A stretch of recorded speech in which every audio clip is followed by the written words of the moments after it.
Hello, Neil. Massive thank you to you for joining me today on the podcast. How have you been? Hello, Baker. Lily Bitch, good name, son. I love your name. Thank you. Yes, I've been very good. I had a heart scare when I was filming a TV show called Harry's Heroes. So I've had a good year off recovering. So COVID's been a horrible thing for everyone, but for me, it's been a blessing in disguise, really, where so I could recover. So I'm fine, thank you. And you released a book, which I will get onto later, as I've got it right there.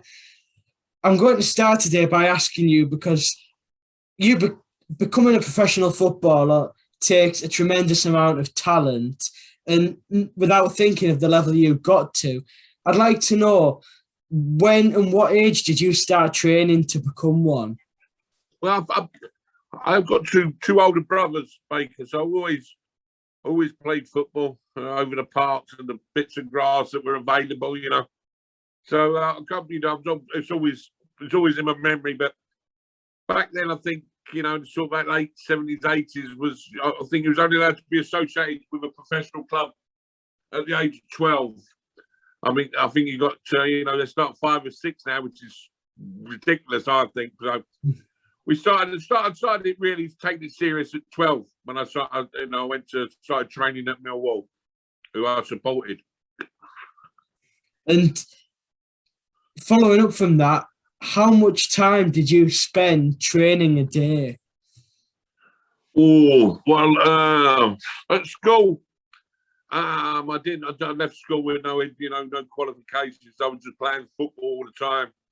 In my last year at school, I was off to Millwall. I was playing, training 3 days a week. I was only going to school twice a week, which kids would love to do nowadays. But I think rules have changed, and they're not allowed. So, kids, get your education first. But I just wanted to be a footballer. I didn't want to be anything else, and I think the school knew that, and I think the school had been in touch with Millwall Football Club, and they sort of told them and made it easier for them, saying that I was going to sign for them. So.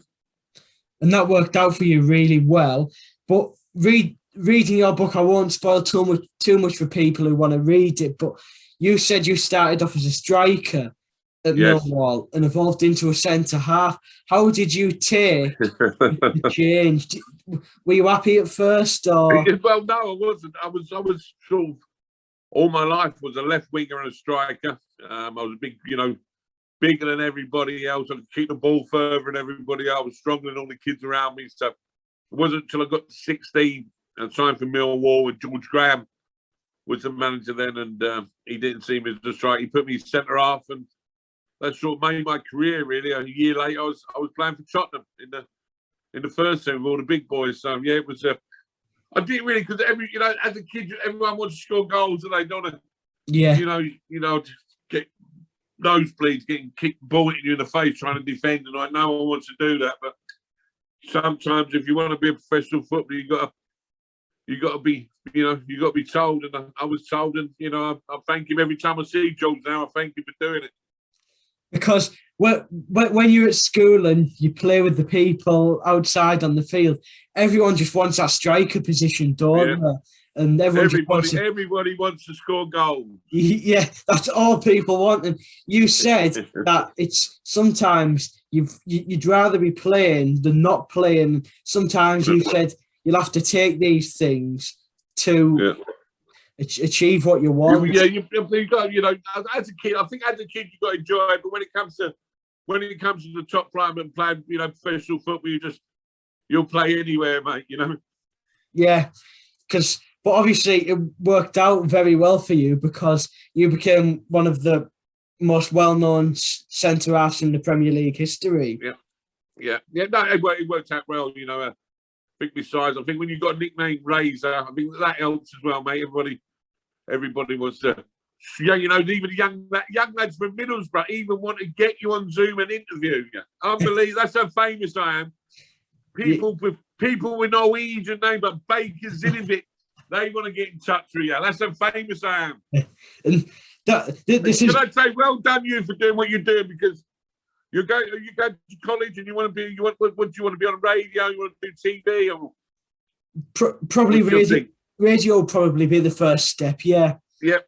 No, well done, you getting off your backside and doing something about it. I'm really, really proud of you, young man. And obviously, I can't thank you enough for actually doing this today. Don't worry. It's Don't worry, son. Well an honour to have you on.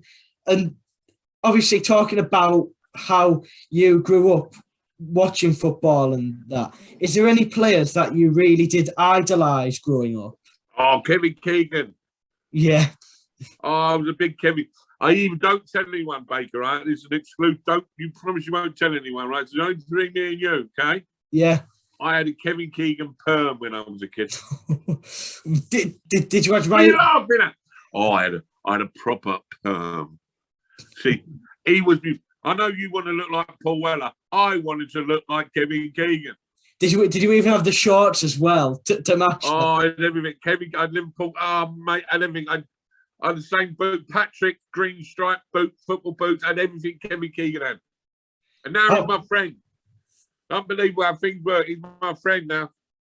He's my hero when I was well, from 7-year-old. Right, packing in dogs. But dogs are fighting. From a 7-year-old, they're not fighting around in plan. From a 7-year-old, I wanted to be Kevin Keegan. Was he like your ultimate then, who you wanted to be like? Yeah, because I was a striker at the time. Yeah. It was amazing, you know. It was crazy. That's bloody. That was the 70s. So well before your time. The next is what I want to know is, was football the career you always wanted from a young age, or because a lot of kids do want to be footballers when they haven't thought much, that they do want to be footballers. But was that the case for you, or was it you were playing it, but as you grew older, you got better and older, and then I was always, since I said earlier, Baker, always since I remember growing up, always had a football with me. You know, I used to go to bed with me. I didn't wear pajamas. I used to wear a football kit. So I always wanted to be football. And it was lucky that I had two big brothers, that wanted to play football all the time as well. If I had two big sisters, I don't know what career I'd gone down to, because they obviously they wouldn't have been out there playing football. Did you ever go and watch Millwall as a child? Did you go quite a lot? Yeah, I used to go all the time. I used to go every Saturday, and the odd away games. My brothers used to take me. Dad used to take me. So yeah, it was always Millwall growing up.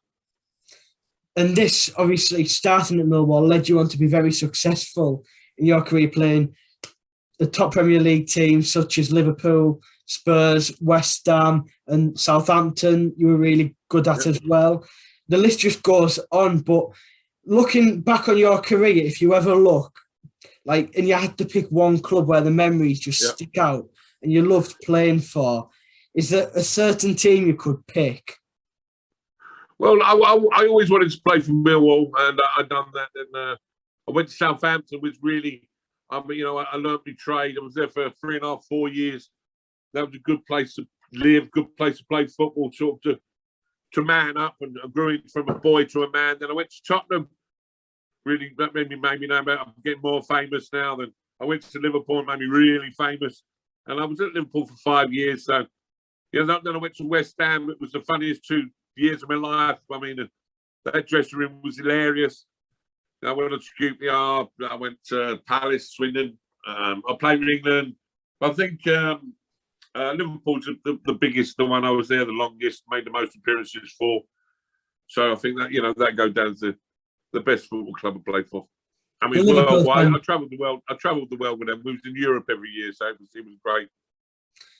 Being renowned Liverpool fans for what they are and stuff, it must have been amazing just playing in front of them fans at Anfield and witnessing that. Well, Anfield back then, before you was born, Anfield used to be a standing cop, so it was like 20,000 people. There were no seats. To walk out in front of them and them to sing your name was unbelievable, mate. And that's when you say Liverpool, that's the first thing I always think of. So it's I was a lucky person to do it, really. It's a very emotional place to play. When they start singing "Never Walk Alone," my mum used to start crying, and it was a great place to be. In obviously your years at Liverpool, you had some fantastic players to play with. John Barnes, Robbie Fowler, and even at all clubs, you've played with some fantastic talents. Yeah. Frank Lampard at West Ham, Paolo Di Canio, and that is another list that just goes on and on. But if you had to pick one player technically who was the best you've ever played with, who would? I think it's quite hard, Baker. I think if you named a position, like if you named that a striker, I'd say Robbie Fowler. Yeah. You know, Alan Shearer, magnificent teenager, Johnny Barnes, Glenn Hoddle when I was, kid at Tottenham, Osvaldo Ardida, say Lampard, Rio Ferdinand, goes Ian Wright, John Hartson, it just goes, Mark Wright, it just goes on, Jamie Redknapp, Trevor Sinclair, bloody Ian Mulvey, Ian Rush, Bruce Goulart, Ronnie Whelan, it just goes on and on and on and on. So if I had to now, I'd say that Johnny Barnes, and I think that anyone who played with Johnny Barnes in the same era, they'll say Johnny Barnes. He was, he was great. And I think, I played a long time with him. I played against him as well. But to be fair play, I'm lucky I played in the same team with Johnny Barnes. I think the best I played against would be Eric Cantona, Zola, and Dennis Bergkamp. I think them three were different class of players against. With them that you've just mentioned, did you ever think, I just can't be asked playing against them? All the time. You couldn't go. You used to have to take sleeping pills before you played against them three because you knew you was in for a rough ride and a rough time. But you had to do it, and sometimes it brought the best out of me. So they didn't always get the best of me. Sometimes I got the better of them. So it was one of them. But you had to be on me top. I had to be on me top. I had to be really 100% to play well against them because they was obviously tremendous international, outstanding players. Did you ever, as well as a centre half, just want to go right through them and just take them out of the game? Yeah. Well, you ask the older people in your family, they'll tell you I used to. Yes, I used to enjoy that. Exactly. They scored goals. If they scored a goal, you used to kick them harder. On the back of your book says it all, Britain's hardest footballer. Well, there you go, my friend. There you go. So listen, if you don't do your own work, go to bed early. Uncle Razor will come up to Middlesbrough and give you one of them, son.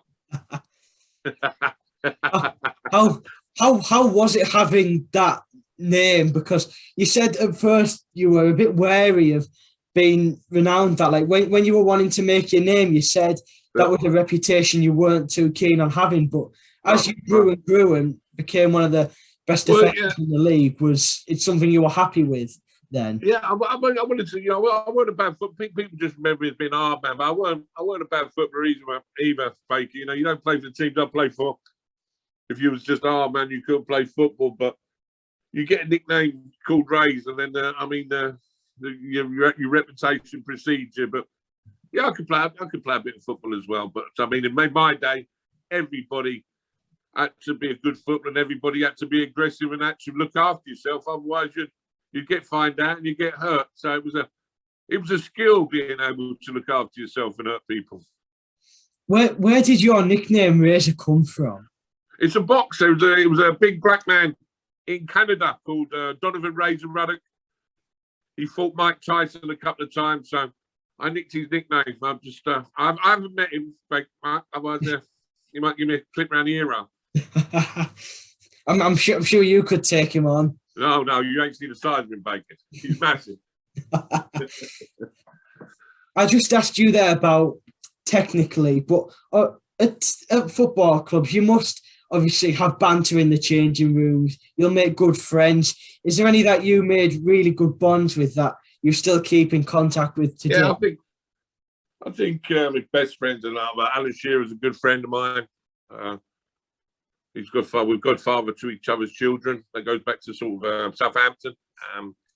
Trevor Sinclair, ex-West Ham, very close to Trevor, and Jamie Redknapp's very, very, very, very, very close with Jamie Redknapp. So I think, but I knew Jamie from a young age. I knew Jamie when Jamie was about 15, 16. So I think Jamie would be my best friend in football, but I'm very close to a lot of players. I mean, all of them are all best friends. You share your life with them. You're at Liverpool 5 years or other club 2, 3 years. you're spending all your life. You're with them more than you are with your family. You look to in hotel rooms, playing games, you train. So they are your sort of next to kin, your players. So I think that all of them, a lot of them are best friends. Yeah.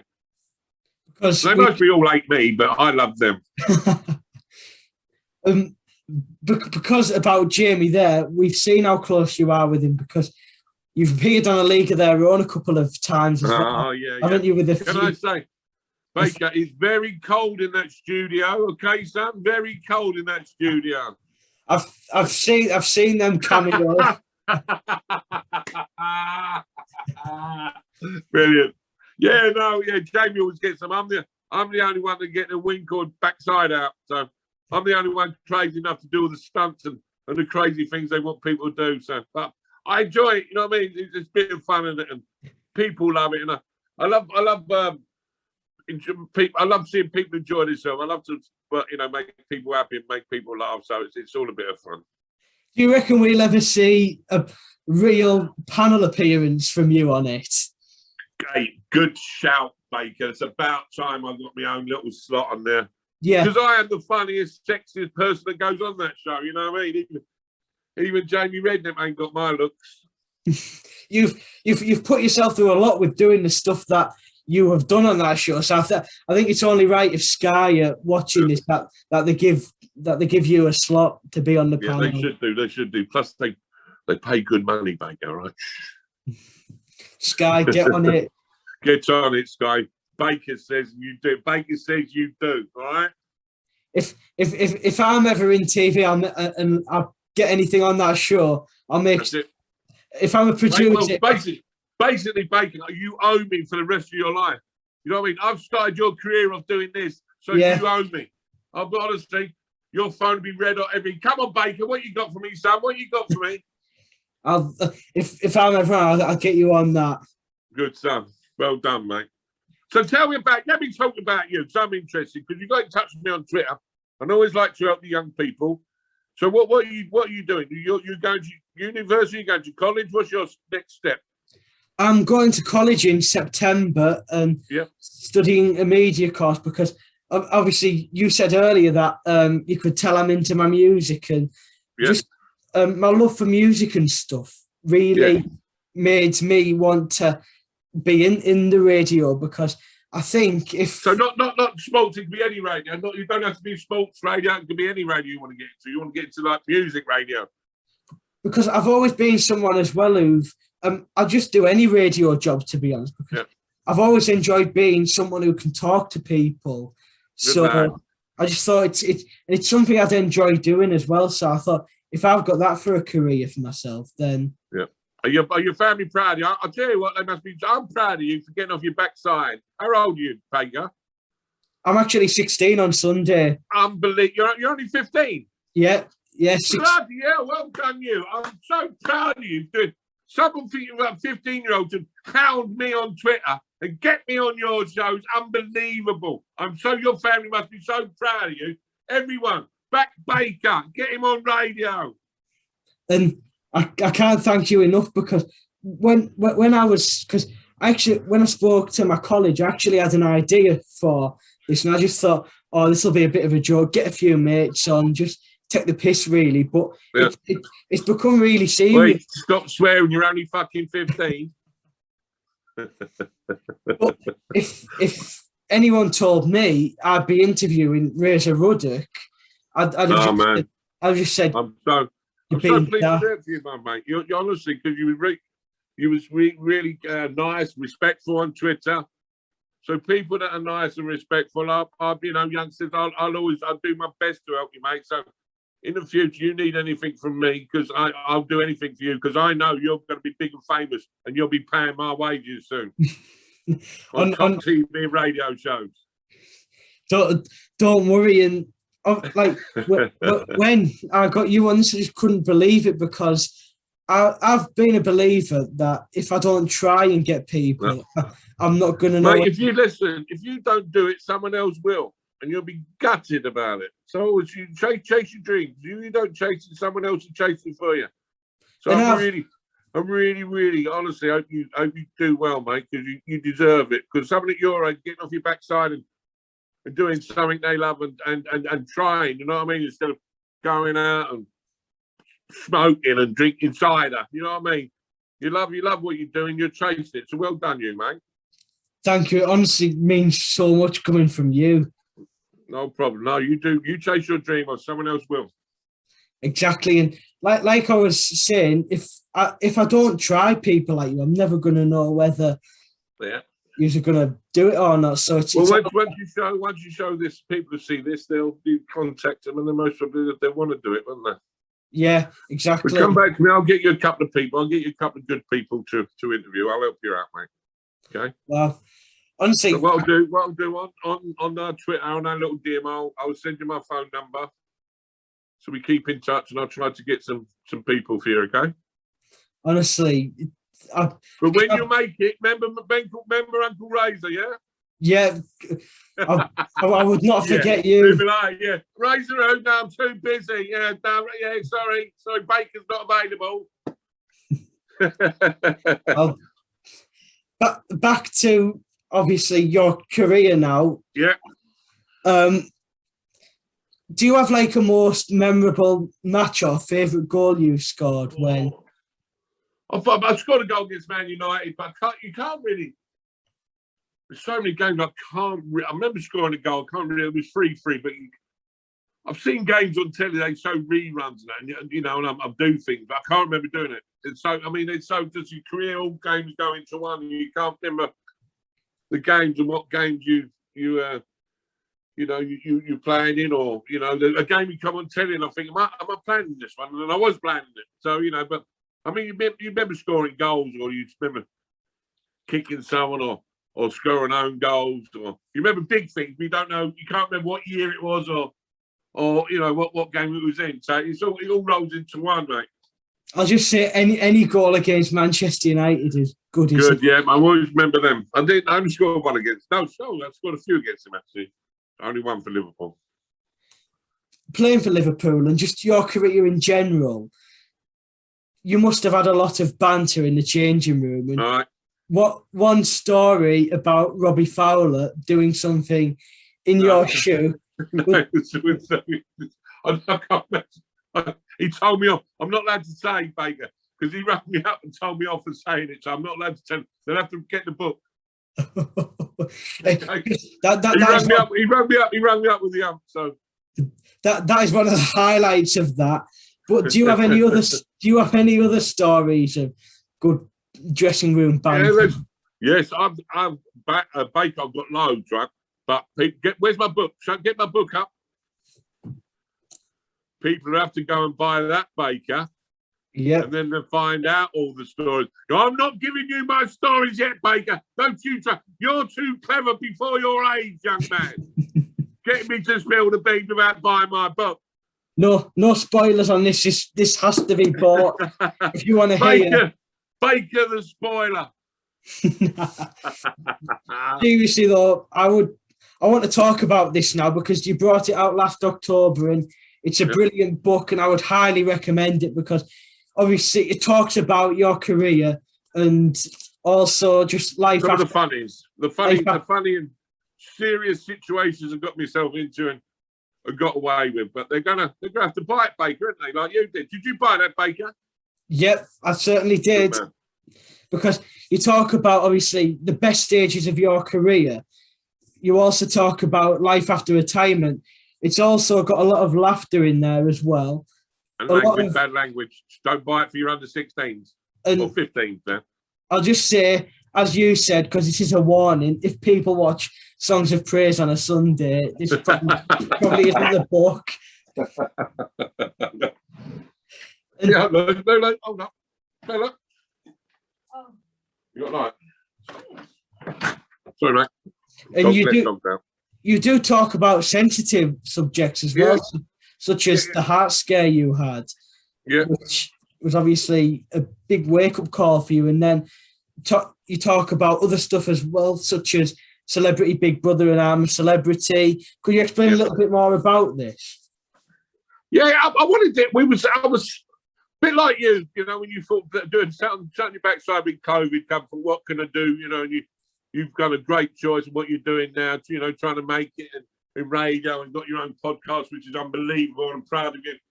But what can I do? And I thought I didn't want to do the, everyone saying do a book. I didn't want to do the I was born in so and so, and I went to so and all that. I wanted to mix up a bit of football, and a bit of the crazy situations I've got myself into. And, we all believe in God. Well, no, most of us believe in God. And, I'm not a church goer by no means. I go to weddings and things like that. But there are situations I have prayed to God and said, God, if you get me out of this situation, I'll never do it again. So there's some stories about, I've got myself in situations where I've prayed to God to get me out of that situation unhurt and unarrested. And you get yourself out of it, and then a month later you go and do it again, but crazier. So it's crazy situations, and a bit of laughter, a bit of growth, a bit of, crying in there, silly bad things I've done, good things I've done. Just basically what it was like to be a footballer and be my friend in the 80s and 90s. Crazy days. And it's a fantastic book. And what I will do for you, Neil, is I will put a link to the places you can buy this in the description in case anybody come on and watched you on this and thought they want to buy it after hearing you talk about it. So I'll do that. Well, if you was really clever, when you got hold of me, I would have sent you one. But you went out and bought a book, so thank you very much, Baker. You don't have to ask. Now we're friends. I thought it was only right if you've done me a favour coming on this. It was good, man. Loving your work, Baker. Baker, can we hurry up? Because I'm dying for me dinner and I need a wee.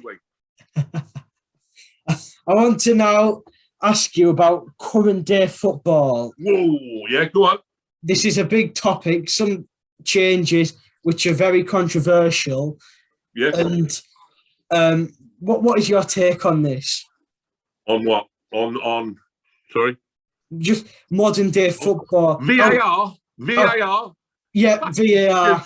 Stupid, mate. They should have goal line technology, yes. That's the only thing they should have, goal line technology. It goes over the goal line, yes, it's a goal. But like offsides and being offside by your finger, and they're playing, you score a goal and you can't celebrate the 5 minutes. I mean, take away the theatrics. It's a theatre. We're in the entertainment business. It's taking away the entertainment of football. The fans, you have to wait. You can't celebrate goals. It's going to create, there'll be a mass kickoff. It's going to create a big punch-up one day where a team scores, they think they've won, and they haven't won, and the other fans start laughing. Honestly, it's going to create a mass brawl. I can really see that happening soon. Footballers, you got like the F1 cars, they can't stand on the pit lane for more than like 10 seconds or something. Then you've got like the Formula One, like footballers, superstar footballers, standing still for 5 minutes on a cold January night waiting for the VAR. They're going to pull muscles. Then it's going to cost team points. It's going to cost your international team trophies. So it's a ridiculous situation. And they can't get the line right. I mean, they cannot, 100%, they cannot tell you when the ball is actually kicked for the offside, to make it offside. They can't tell when the ball is actually kicked. And they've got lines like this. It's this. I can't really, I've got the hump of it, as you can tell. I can't watch football without something happening every game. So I just switch over. So I think football's losing a lot of fans. Well, VAR is losing a lot of fans.